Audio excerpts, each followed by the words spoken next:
ràpida. Nosaltres, en aquest mandat que tenim en aquesta actual legislatura, no farem un codi penal català, per exemple. No estem reflexionant al Parlament quins fets, quins supòsits de fets han d'esdevenir delictes o faltes, sinó que això ho farem a la propera legislatura. Quan ja tinguem una legislatura constituent, quan tinguem en el Parlament, perquè així ho decidim, una comissió que reflexioni sobre quin ha de ser el Codi Penal, quina ha de ser aquella llei que reguli quines conductes al nostre país han de ser tipificades com un delicte o com una falta. Ara mateix no estem fent això, ara mateix el que estem fent és, el que hem de determinar és el dia que es produeixi la ruptura democràtica, l'endemà hem de tenir tot el cos legal determinat. Per què? Perquè volem fer el pas amb seguretat jurídica, amb estabilitat. Els operadors jurídics han d'estar tranquils, han de tenir identificat quines normes i quines lleis s'apliquen en aquest moment, en el moment de transició. Per tant, aquesta llei de transitorietat jurídica és la que determinarà quines són les normes jurídiques que s'aplicaran un cop haguem fet la ruptura democràtica. Un altre exemple que també serveix molt per entendre-ho. Aquesta llei de transitorietat jurídica estudia en quins tractats internacionals que actualment nosaltres, com a ciutadans, hem assumit perquè l'estat espanyol els ha signat, ens volem subrogar, volem assumir en aquest període de transició. També és cert que en el marc d'aquesta llei de transitorietat jurídica podem entrar a excepcionar l'aplicació d'alguna llei. Per què? Perquè la majoria que hi hagi al Parlament, sigui de 2 grups parlamentaris o de més, decideixi excepcionar algun article o alguna llei determinada perquè hi ha prou majoria ideològica o política per decidir-ho. Aquestes 3 grans ponències van acompanyades d'un quart espai que s'ha reunit precisament ara fa molt poques hores aquesta tarda, que és la Comissió d'Estudi del Procés Constituent. I és aquí una mica on m'aturaré. La Comissió d'Estudi del Procés Constituent s'ha dedicat tots aquests mesos a fer comparèixer moltíssima gent experta en processos constituents, en què ens expliqués als diputats i diputades que compareixem en aquesta comissió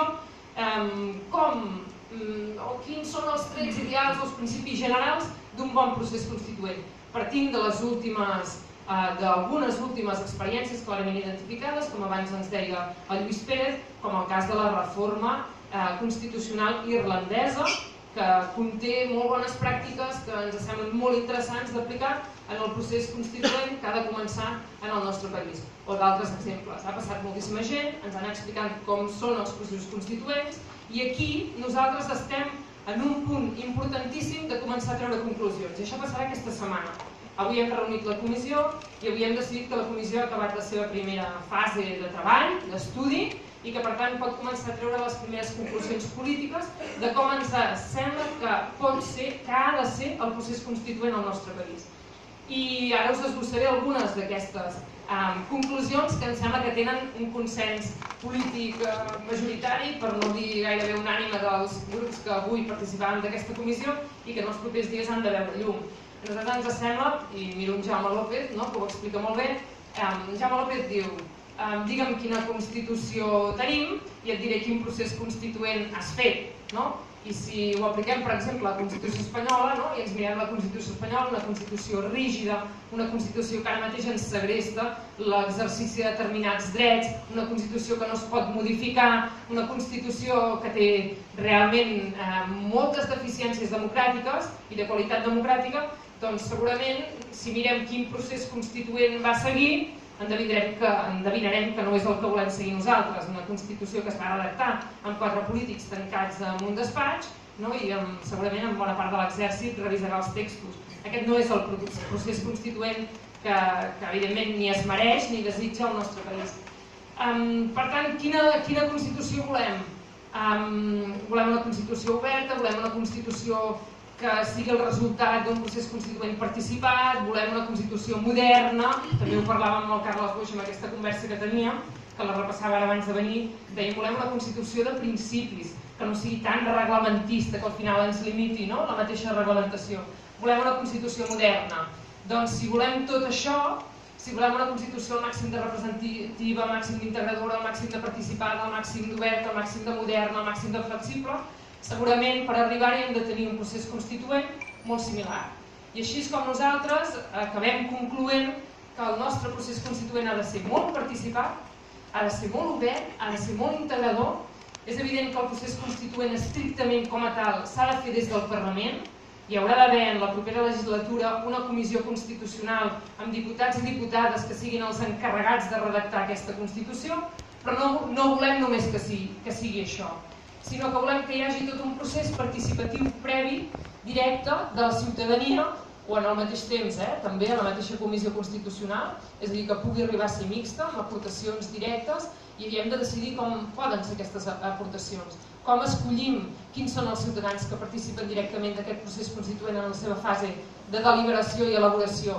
Hi participen grans entitats representatives, hi participen ciutadans escollits a través d'una selecció sociològica, demoscòpica, hi participen. Això és el que hem d'acabar de concloure, però estem convençuts, convençudíssims, que el nostre procés constituent ha de ser altament participat, i aquesta és una de les grans conclusions.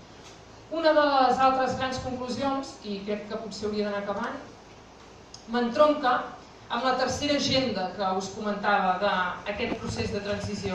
Abans us deia, el procés de transició amb el qual nosaltres ens vam presentar i pel qual tenim un acord polític per fer-lo possible al Parlament de Catalunya té tres grans agendes: la del govern, la del Parlament i finalment té una agenda de la ciutadania, directa de la ciutadania. I això ho hem estat parlant moltíssimes vegades amb moltíssimes entitats, i entorn d'aquesta agenda properament també hi ha d'haver un acord polític. Per què? Perquè la ciutadania del nostre país fa molt temps que ha començat els debats constituents. Tot el que es viu al nostre país al carrer, des de les manifestacions de l'11 de setembre per la vessant més nacional, per dir-ho així, des de la mobilització al carrer per evitar els desnonaments, per fer lleis directament, com la 24/2015, 140.000 signatures, una comissió promotora es porta al Parlament i el Parlament, la política, l'aprova, la llei de segones oportunitats, la llei de... Això és procés constituent. El nostre país s'està constituint a sobre, podríem dir-ho així. Nosaltres no podem preveure un procés constituent en el que la ciutadania no hi tingui una participació directa, perquè el procés que vivim ve de la base i ha influït i ha condicionat la política. De fet, ha incidit directament a l'agenda política. Quan han calgut eleccions, ho ha dit al carrer i les eleccions s'han convocat. I el procés s'ha empès des d'un punt de vista social, des d'un punt de vista econòmic, des d'un punt de vista polític, des d'un punt de vista cultural, des del carrer. Per tant, el nostre procés constituent entenem que també ha de ser així. Per això identifiquem una tercera agenda, una agenda constituent en aquest moment de transició nacional, que no pot ser a través de les institucions, perquè ni el govern ni el Parlament té un mandat constituent en aquest moment. Tenen un mandat per fer la transició nacional i per fer la ruptura democràtica, però no tenen un mandat constituent.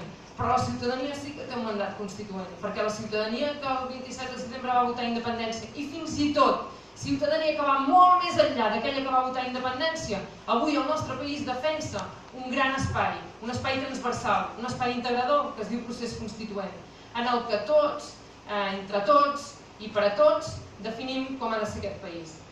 Per això intentem identificar aquest espai de procés constituent que en diem de fet, per aclarir-nos, un procés preconstituent, per respectar que el procés constituent estrictament ha d'anar a les institucions de la propera legislatura.